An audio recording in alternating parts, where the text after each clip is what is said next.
Hello students! So for today we will talk about Science 9, calculating molar mass of a compound.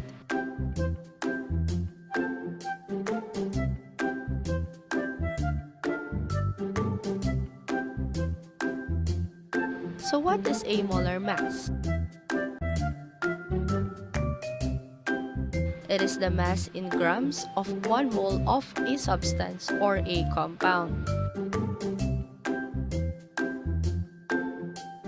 It can be obtained by adding the masses of the component atoms of the elements present in the compound.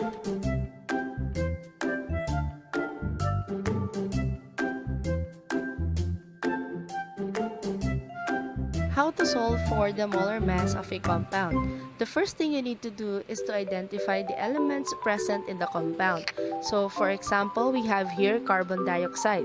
So we have carbon and oxygen.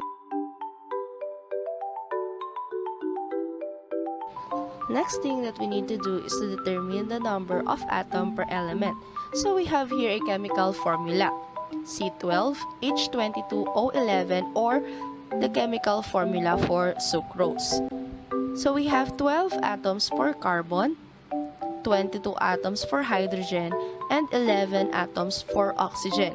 You can easily identify the number of atoms by simply looking at the coefficient right after the symbol of each element.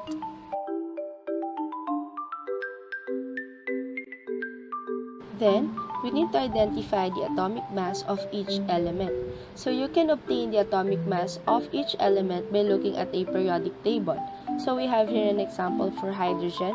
The atomic mass is 1.008 and oxygen with atomic mass of 15.999.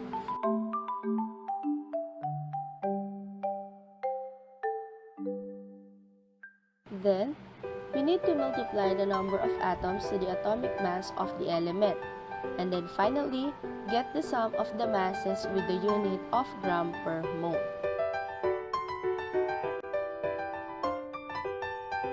Let's find the molar mass of CH4 or methane. Remember, we need to identify the elements present. So the elements present in the given compound is carbon and hydrogen. Next, we need to determine the number of atoms per element. So carbon has 1 atom and hydrogen has 4 atoms. Next, we need to identify the mass of each element. So the mass of carbon is 12 gram per mole and hydrogen with 1 gram per mole.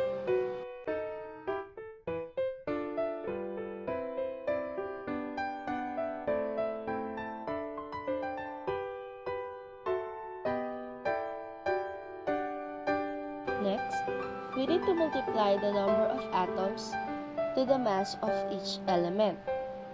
So for carbon, 1 times 12 grams per mole is equal to 12 grams per mole. For hydrogen, 4 times 1 gram per mole is equal to 4 grams per mole. And then, get the sum of the masses. So 12 grams per mole plus 4 grams per mole will be equal to 16 grams per mole. And this is the molar mass of a CH4.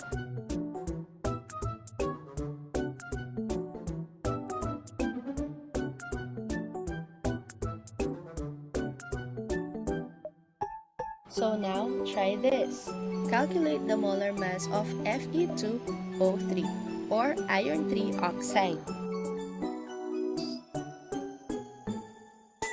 Solution. The elements present in the compound are iron and oxygen.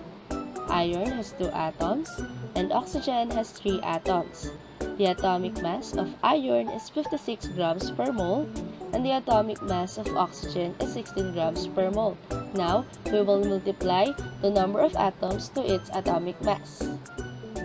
2 times 56 grams per mole is equal to 112 grams per mole. 3 times 16 grams per mole is equal to 48 grams per mole. 112 grams per mole plus 48 grams per mole is equal to 160 grams per mole. So the molar mass of Fe2O3 or iron 3 oxide is 160 grams per mole. Did you get the same answer? Great job! You already know how to get the molar mass of a compound.